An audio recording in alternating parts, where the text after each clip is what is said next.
Hare Krishna. So, once again, welcome you all to our Krishna Darshan program.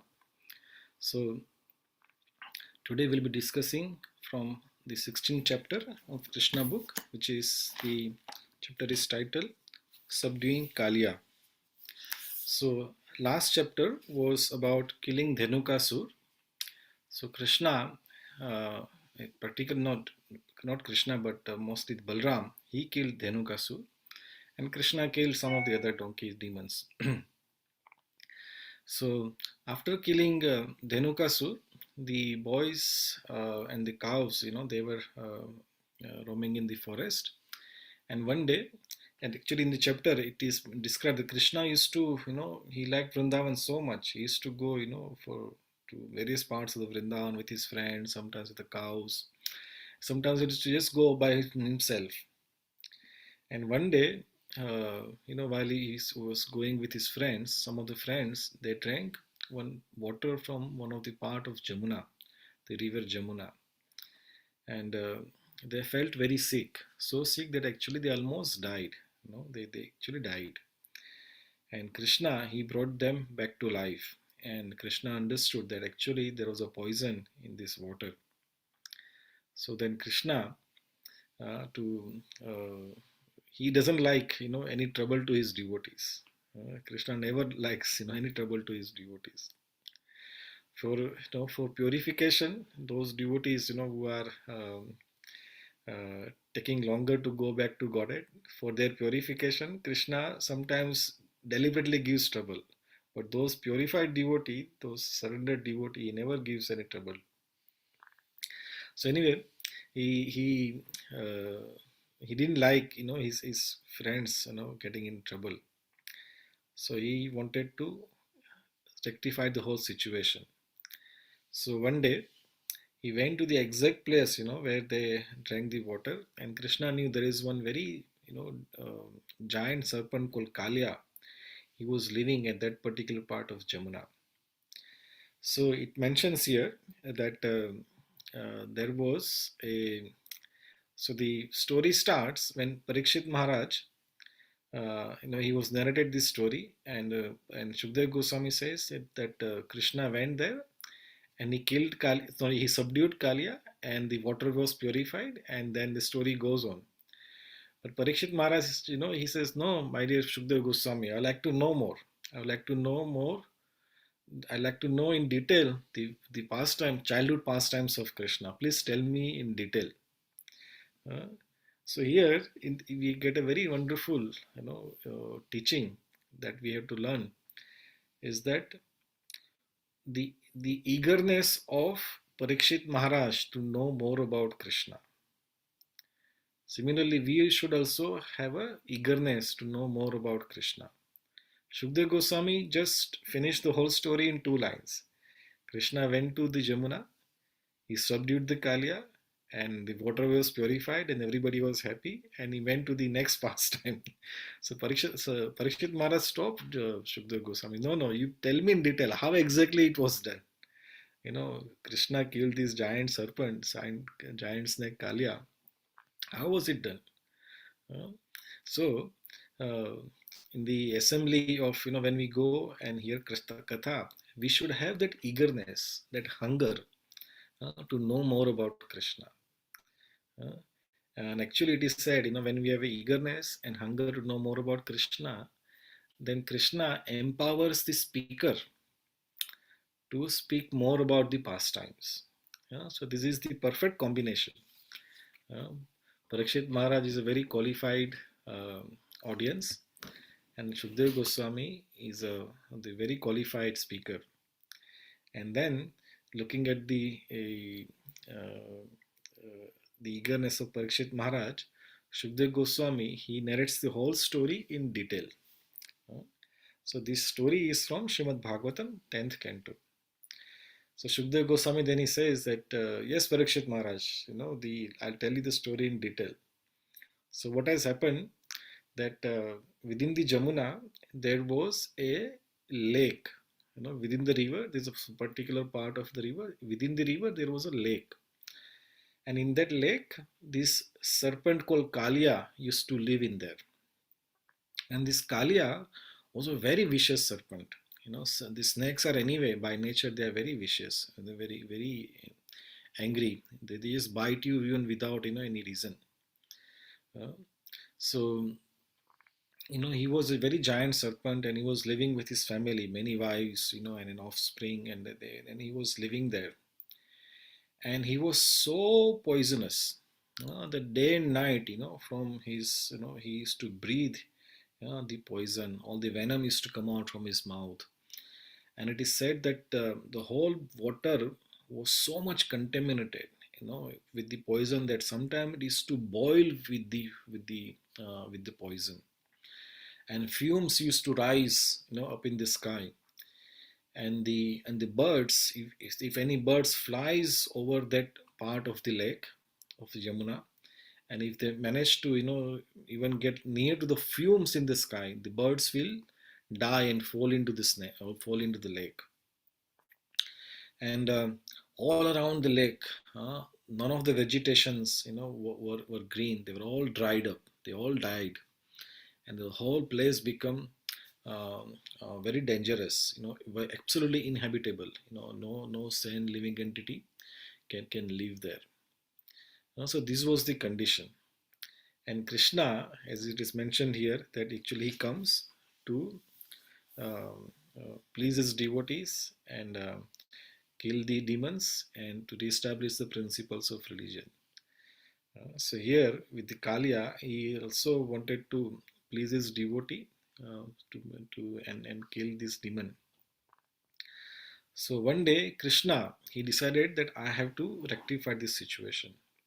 So he was there, with his friends and cows, and he came to that place, and he just decided, today I will subdue the Kalia. So he goes near the lake, and he jumps on the tree, Kadamba tree, and from that tree, it is mentioned here, he tightened his belt. Krishna used to wear a belt, cloth belt. He tightened his belt, and he kind of, slapped his arms, saying that, I have to go in this, subdue this Kalia. And he went to the Jamuna, he went to the Kadamba tree, and he jumped into the river, in the lake, and he started swimming. And as he jumped, there was a mini tsunami in the river. So it says about 100 yards of the bank of the Ramuna overflowed, as if big object has fallen into the river. Uh, and Parikshit Shukdev Goswami mentions that it is not astonishing, because Krishna, he was a small baby, but still, he's very big. Uh, so as if there was a small tsunami came into the river. And here, the Prabhupada writes that just few minutes back we spoke that no vegetation was growing near that lake. That how come that Kadamba tree was there? It is a mystery. If all vegetation was dead, how come the Kadam tree was still surviving? So Prabhupada gives a reference from some scriptures that at some place it is said that as soon as Krishna touched that Kadamba tree, the tree came back to life. And then we Krishna jumped from the tree into the river. At some place it is said the great Garuda, the great devotee of Krishna, Garudji, he knew that in the future Krishna will use this tree to jump into the river. So Garudji, he gave a nectar to this tree, and because of that nectar, this tree had no poison effect. The tree could survive. So there are so many small pockets of intricacies and interesting facts are there. So Krishna, he jumped into the river, and as soon as he jumped, he started swimming. And here the analogy is given. He swam like a very gracious elephant. When elephant swims, it agitates the whole water. Uh, and this Kalia, he was there inside the water, and he became disturbed. Said, "What is this agitation? Who dares come near my house?" Uh, so he woke up, he came out of his slumber, and he went to the exact place, where the agitation was coming from. And there he saw, Krishna. And then Krishna, actually, here it is mentioned, Prabhupada writes that Kaliya thought it is worth coming and seeing Krishna because Krishna was so beautiful. He has a very nice, blackish complexion like a cloud. He was wearing a pitambar, yellow garment, and he had a Srivat's mark on his chest, and his lotus feet were just like his feet were just like a lotus, and his whole body was so tender. Um, and Krishna was really looking very beautiful. And Kalia, actually, he was very, happy seeing Krishna. Uh, but so is the nature of the body, that he was in the body of a serpent, a snake. And snake by nature, they are very angry. So he actually became very angry, that Krishna, you disturbed my sleep. I was very comfortable and you disturbed me. So he started, looking at Krishna, and in an attempt with an intention to kill Krishna, uh, he wrapped Krishna with his coils. The serpent, they coil. Uh, so he coiled around Krishna, uh, and when he coiled around Krishna, the while Krishna was dealing with Kalia in the lake, his friends were on the bank of Yamuna, and they were totally, shattered. He says, how come, Krishna jumped into this water, this very great serpent Kalia, very dangerous. He's living there. How come, Krishna jumped there? And they were, so much in anxiety.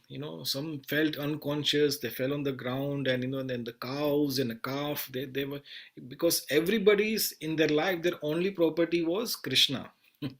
Uh, uh, their only, wealth, their only object of love is just Krishna. And they saw Krishna jumped in the water, and now what they are seeing is that this great Kalia has coiled around Krishna. Uh, and they thought today Krishna is going to die. Today this serpent is not going to leave him alone. This is, very dangerous.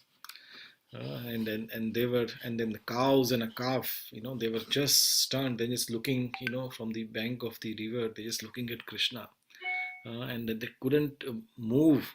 They said, what is this happening? They're totally stunned. So while this was happening, it is mentioned here that all these bad omens started appearing. Like mans were having, left side was trembling, and then the meteors were falling from the sky, and everything around, all the bad omens were happening. So in the Vrindavan, in the Gokul, in the village, and in the whole Brajabhumi, all the Vajabasis were very agitated. They says, what is this happening? Why this whole atmosphere is so infused with these bad omens? Uh, so then uh, Nanda Maharaj, he got the news that Krishna, he has jumped into the river, and now he is in very dangerous condition. The Kalia has wrapped him in his coil. Uh, and when Nanda Maharaj heard this, he literally lost his life. He says, "Oh no, this cannot happen." Uh, and then all the Brajabasis, they all gathered. They all came out from the house, and they all gathered in the village, and they heard this news, and they were all shocked. He says, "No, no, this cannot be happening. Krishna is in the coil of a Kalia. This is, Krishna. He cannot survive today." See here, Brajabasis. For Brajabasis, Krishna is just their loving child. Krishna is the just loving love of object of love. They do not consider him as a god. There is just Krishna. They love Krishna because he's just Krishna, nothing else. He's just our Kana, our Lala, or Nandaka Lala, the son of Ananda Maharaj. That's it. They do not consider him as a god. So they were all, very anxious, and very scared. What is going to happen now? So everybody was scared. Everybody was thinking, what is going to happen today? What is going to happen today? Uh, but one person, he was not at all, moved. In fact, he cared extremely less, and that was Balram. Balram, that time he was in the village, and he knew that this is just one of the Krishna's pastime. Nothing is going to happen. Why they are so much scared. So he was not even bothered even for a fraction of a second. Uh, but then they all, the Brajabasis, okay, now we have to just find Krishna. Where is Krishna? Where is Krishna? So here it is mentioned, how they found out Krishna, where the Krishna is. So just looked at the ground, and they looked at the Krishna's footprint, because Krishna has a particular footprint, and there are marks, like a umbrella and then a fish and all. Uh, so they saw this mark, Krishna's footprint. Remember earlier when Mother Yashoda asked Krishna to wear shoes, Krishna declined. I said, if my cows are not wearing shoes, I will not wear shoes. So Krishna used to go to the forest barefoot. Uh, and Brajbasis, even the every animals, none of them would ever cover the footprint of Krishna. They never, destroy that. So wherever Krishna would put his foot, it will remain as it is. So then the Brajabasis, they followed, the footprints of Krishna, and then they all came at the same place where the Krishna was in the coil of Kaliya. Uh, and then they saw the whole scene, and then the Balram was there, and Balram was just laughing. Everybody was crying, and everybody was, they thought this is their last day. If Krishna does not survive, what is the point of we living? They were also about to die. But Balram, he was just smiling. No, nothing is going to happen. He's in the coil of Kaliya, but it's just the matter of time when Krishna will just kill him. So they all came to the place, and Mother Yashoda, she was completely broken-hearted. Can you imagine, no mother, could ever see his child, in danger. And this is the supreme mother, mother of all mother, Mother Yashoda. She saw Krishna in the coils of Kaliya. And Mother Yashoda, she could not tolerate at all, and she wanted to jump into the water, to save his son. But the people stopped her. No, no, no, you don't jump. We'll do something. And because she could not jump into the water and she could not do anything, she just felt unconscious. She could not tolerate seeing Krishna in the coils of Kaliya. And then Nanda Maharaj, he also wanted to jump in the water, but then, all the Vajabasis stopped. No, no, Nanda Maharaj, please wait. We'll do something. Something. Let's make some other arrangement. If you go in there, you'll be soon in danger. So Nanda Maharaj also, literally about to fall unconscious, and then Krishna, he observed from the distance that actually, me being in the coil of a Kaliya, it is causing distress to my devotees. He was just playing with Kaliya. Krishna had no problem. He was just having fun with Kaliya. But he thought, in my fun, they are taking it very seriously. So this is, causing stress to my devotees. So he said, now is enough. Here it is mentioned in the book. Krishna stayed for 2 hours in the coils of Kaliya. So it was a long time. So then Krishna said, now is enough. So he then, he just, put his more strength, into the Kaliya. And Kaliya, he felt a lot of, strain. He could not now wrap Krishna within his coils. He felt a lot of strain. And then he had to release Kaliya. He has to release Krishna. And then Krishna, he straight away, he jumped on the hoods of Kaliya. And then he was dancing. And while Krishna was dancing on the hoods of Kaliya, for Krishna it was fun, dancing. When does people dance? When they are having happy, they are very happy, and they are having fun. When they dance, but each step that Krishna would put on his Kaliya's hood, each step was like the death step. That on that step, Kaliya was about to die. He was vomiting poison and blood used to come out. His eyes were popping out. Uh, and then, while Krishna is on one hood, Kaliya had hundreds of hoods, 100 hood. So while Krishna is on one hood, Kaliya would try to attack with the other hood. Uh, and then before that, these some, really some very horrible, descriptions are there how Kaliya fought with Krishna. Uh, so just before the fight started, Kaliya, he just looked at, as soon as Krishna came out of his coil, Kaliya was just looking, without moving his any hood, just looking at Krishna. His eyes were full of poison. Uh, and because snake, they have a split tongue. He was licking his lips with his tongue coming out. Shh. uh, and and then he was fuming poison from his nostrils.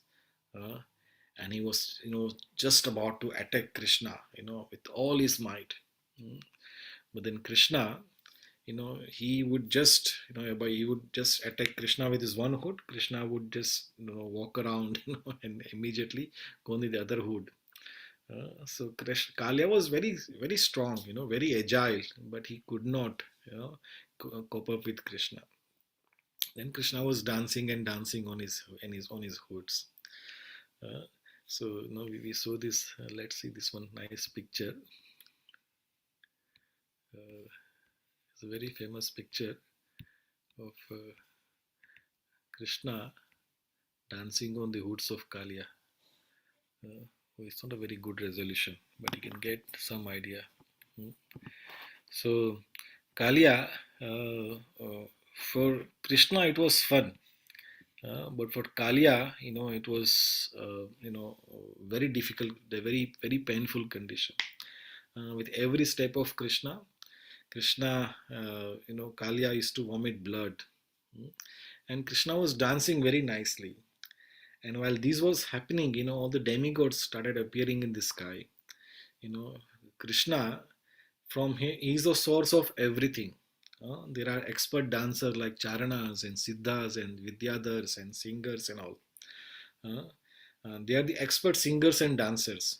But here today, Krishna is dancing on the hood of Kaliya, on the hoods of Kaliya. So they all came to see that that the source of their art, their dancing and singing, this that the source is Krishna, and today Krishna is dancing.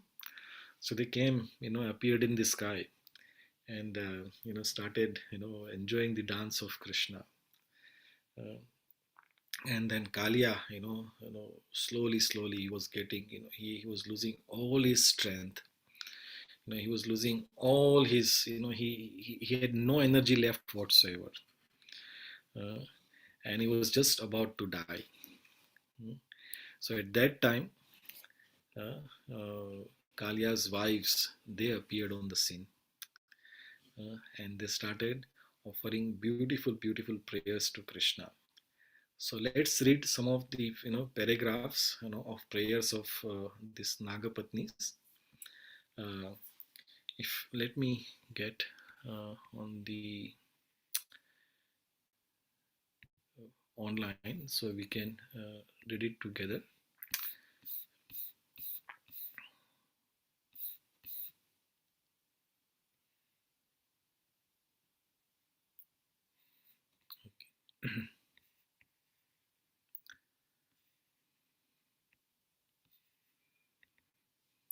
So I request anybody, if anybody would like to read, you can read it from the screen I have just shared with you. Any volunteers? I am always happy to read for you, Prabhu. Yes, Crystal, please, by all means, please go ahead. So I'm just seeing where we're starting. So the wives of the serpent. I'll just do from the screen rather than trying to find it in my book. Sorry. Hare Krishna, everybody. The wives of the serpent, known as Yagapatis, saw their husband had been subdued by the Lord's kicking, and that he was almost at the point of death due to bearing the heavy burden of the Lord, with whose abdomen the whole universe remains. Kāliya's wives prepared to worship the Lord, and their haste, their clothes, their hair, their ornaments became disarrayed. They also surrendered unto the Supreme Lord and began to pray. They appeared before him, put forward their offspring, and anxiously offered respectful obediences, falling down on the bank of the Yamuna. The Nagapanthas knew that Krishna is the shelter of all surrounded souls, and they desired to release their husband from the impending danger by pleasing the Lord with their prayers. The Nagapanthas began to offer their prayers as follows. O dear Lord, you are equal to everyone. For you, there is no distinction between your sons, friends, or enemies. Therefore, the punishment which you have so kindly offered to Kāliya is exactly befitting. O Lord, you have descended especially for the purpose of annihilating all kinds of disturbing elements within the world. And because you are the absolute truth, there is no difference between your mercy and your punishment. We think, therefore, that this apparent punishment of Kāliya is actually some benediction. We consider that your punishment is your great mercy upon us, because when you punish someone, it is to be understood that the reaction of the sinful activities are eradicated. It is already clear that this creature appearing in the body of a serpent must have been overburdened with all kinds of sin.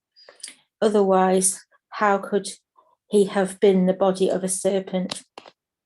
Your dancing on his hoods has reduced all the sinful results of actions caused by his having the body of a serpent. It is therefore very auspicious that you became angry and have punished him in this way. We are very much astonished to see how you have become much pleased with this serpent, who evidently performed various religious activities in his past lives and pleased everyone. He must have undergone all kinds of penances and austerities, humbly honoured others, and executed universal welfare activities for all living creatures.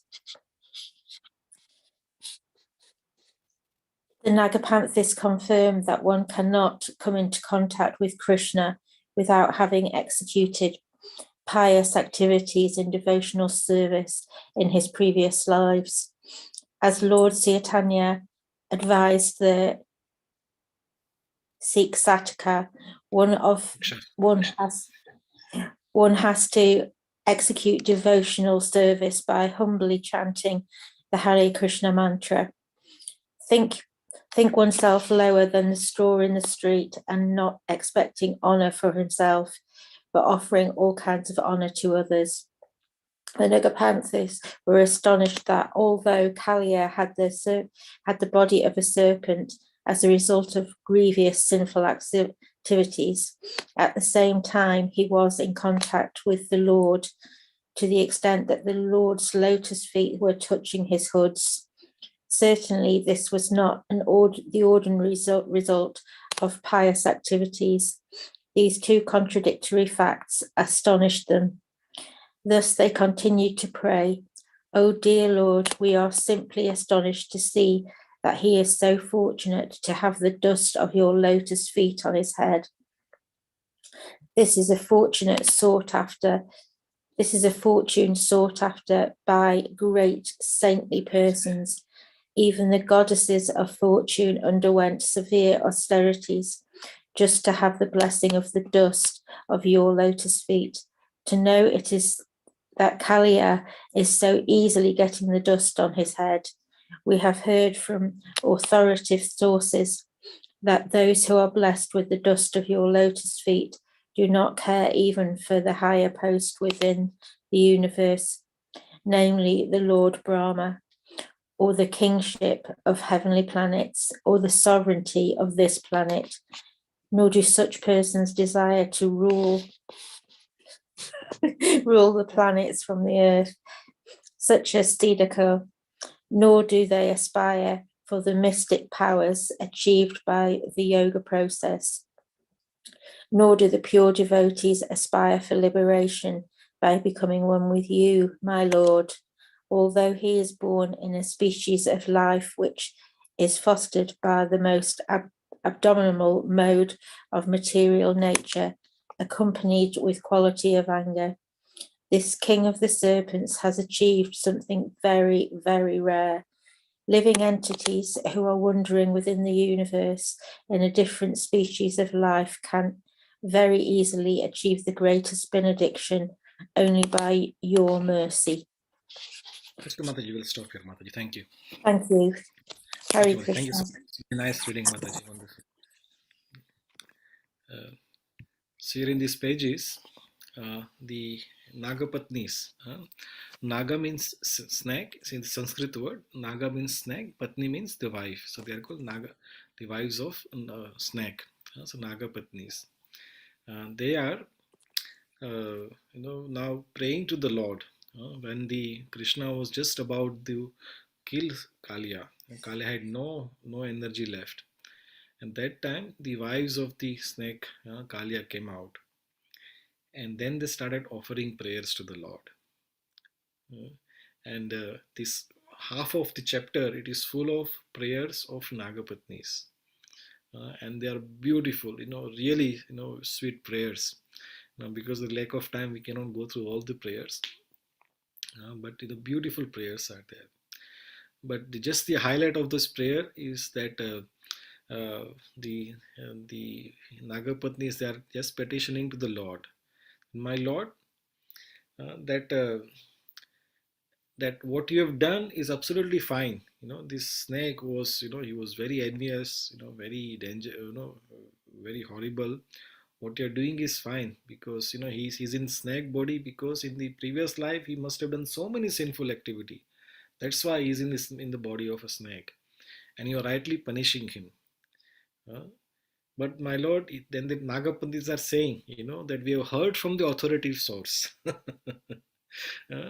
I will come to the about the education of ladies in the Vedic culture. So they said, we have heard from the authoritative source that that the dust of your lotus feet, it is so extremely rare to achieve. Even the great saintly persons, huh, they do not get the great fortune of receiving the dust from the lotus feet of the Lord. Forget about all the great saintly persons. The Lord's own wife, Lakshmi ji, she, has to do tapasya or the penance so severely to get the dust from the lotus feet of the Lord. But today, Nagapatis are saying, you are dancing on the heads of our husband Kaliya. His fortune is unlimited, because these feet are very extremely rare to achieve. But today, he has achieved a great benediction. And then they continue their prayers. Says, my Lord, anybody who receives the dust from your lotus feet, he gets completely purified, and they have no other aspiration in this world. Then they count, what are the the highest things, which are insignificant. The so-called highest things, they are very insignificant to the person who has achieved the dust from the lotus feet of the Lord. So anybody who has, now what is a dust? Dust means mercy. When we are one who has received the mercy of the Lord, he is not interested in any position in this world. What is the highest position in this world? Lord Brahma. This is the highest post one can achieve. says nobody devotee of the Lord, they are not interested in achieving the position of the Lord or to become the king of all the heavenly planets like Indra, or to rule any country. They do not want any of this thing in the world. They do not want any fame in this world. Uh, why? Because they have got this extremely precious, uh, the dust from the lotus feet of the Lord. Uh, so this Kalia, our husband, is very fortunate, uh, that that he has he that you are dancing on his hoods. Uh, and then the Nagapatni is you know offers wonderful prayers. And then Krishna, he becomes very pleased with them, with the Nagapatnis, because they have the right attitude, that they are completely surrendered to Krishna. And because of their prayers, Krishna decided not to kill Kaliya. So so but he told Kaliya, you cannot live in this place. You have to leave this place because you are disturbing my devotees here. You have to leave this place. Uh, and by this time, Kaliya, you know, at the end, he also offers some very beautiful prayers at the end. He said, "My dear Lord, I am now surrendered to you." Uh, and then this very wonderful prayer, he says, "My Lord, by nature, I am very angry and envious because of my body. But you are very merciful to me. That by the prayers of my wives, you are not killing me. Uh, but please be merciful to me." Then he offers these wonderful prayers there. And then Krishna tells Kaliya, "Now, Kaliya, you have to leave this place now. You can, with your wives, with your offspring, your children, you can go wherever you want, you can go." Krishna actually tells you should go to the ocean. Don't stay in this river. Go and live in the ocean.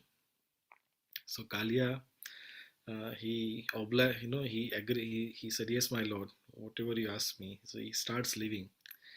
So at that time, it is not mentioned in the book, but I heard from Prabhupada, and few other, devotees, that Kaliya, actually it is mentioned in the book, in a way, that Kaliya petitions the Lord, and my Lord, the Garuda, your carrier, he likes to eat snacks, not snacks, this snack, the animal snack. Uh, and I'm in that animal body of snake. Uh, so, wherever, if he sees me anywhere else, he's going to come and kill me. So, how do I protect myself? So, Krishna, he says, don't worry, on your hood, my footprints are there. So Garuda will not harm you anymore. Wherever you'll go, you'll be very well protected. And then Kalia becomes completely fearless, and he leaves that place. And Prabhupada, at other place, he mentions that Kalia now lives near the island of Fiji. So the country called Fiji. Kalia lives there. He's still living there. And in the Fiji, I've never been to Fiji, but I've heard that there's a beautiful temple, or ISKCON temple, and the temple, the deity is called Kalia Krishna. Uh, the Lord is known as Kalia Krishna, and then the Kalia is still living there. And many years back, I was once seeing one documentary about the various islands, and then they were showing that near the Fiji, there are so many the water snakes are there. That time I was not devotee. I was just watching this, this Fiji there, and so many water snakes are there. And it was just information, it just stuck in my head. But when I heard from Prabhupada that now Kalia lives near the Fiji, so he just connected the dots, that even the descendants of Kalia, they're still living in the near the island of Fiji. So this is this beautiful story of Kalia, Krishna subduing Kaliya. So Krishna does not kill Kaliya, but he subdues him. For Krishna to kill Kaliya was, it had been just a second's job, but he likes to do pastimes. And here, with this pastime, the the thing which is more, relishable for us is the prayers by Kaliya's patni, the wives. Uh, Recently, I heard, in one of the class that we should all pray to the Lord, but we do not know how to pray to the Lord. Uh, uh, we would like to pray to the Lord, we do not know how to pray to the Lord. So it is best we hear the prayers of Krishna's devotees and repeat those same prayers to Krishna, and Krishna becomes very pleased with that. So in the pages of Bhagavatam, there are heaps and heaps of prayers are there. Earlier we saw Brahma ji, after Brahma, he stole the Krishna's friends, and then Brahma was, was ashamed of himself. Then he offers his prayers. Earlier we heard about Kunti's prayers. Now these Nagapatni's prayers, and then the next one we'll have the prayers um, by the Gajendra, prayers by the Bhishmadev. So many prayers are there. So we should all study these prayers and see the mood of these great devotees of Krishna. In what mood they're offering prayers. So once we study those prayers, then we'll have idea how to pray to the Lord. So this is the highlight of this chapter, where the wives of Krishna, wives of Kaliya are offering prayers. So we see in this very one beautiful uh, uh, teaching of Krishna that Kaliya had no good qualities, but his wives, they had good qualities. Uh, and because of the wives, Kaliya got rescued. Uh, So similarly, what we learn from this, that that Lord is not only merciful to his devotees, but he is merciful to anyone who is related to the devotees also. So Kaliya, he had no qualification to receive the mercy of the Lord, but because of the wives, he got the mercy. Next, in few chapters, one section will come. The Yagya Patnis, the wives of the Brahmanas. In that section, Krishna, he asks some food, from the Brahmanas, and they don't give food to the Brahmanas; they reject them. But then the Krishna, so not his friends, they ask the food to Patnis of the Brahmanas, and they immediately come and give foods to Krishna. And then the Brahmanas, they come to the senses that actually they did a big mistake. So again, these in that case, the Yagya Patnis, the wives of the Brahmana, they are also highlighted. Their prayers also very much highlighted. Uh, so the the teachings that we learn is that the Lord is very merciful not to his devotees, but anybody who is related to the devotees. Uh, so in our own personal lives, we might want to, so many of our relatives, uh, we wish that they also become devotee. Mm. We try our best, but not many respond very positively.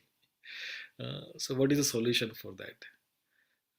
That that we should become a nice, sincere devotee of the Lord. When the Lord is pleased with our devotion, He will surely show His mercy to our loved ones, to our dear ones. Uh, So this is the secret of being, how to show our love to our family members, to our loved one and dear ones. Simply by becoming a devotee of the Lord, we help them very nicely. So I stop here. Thank you all very much for your kind attention. If anybody's any questions or comments,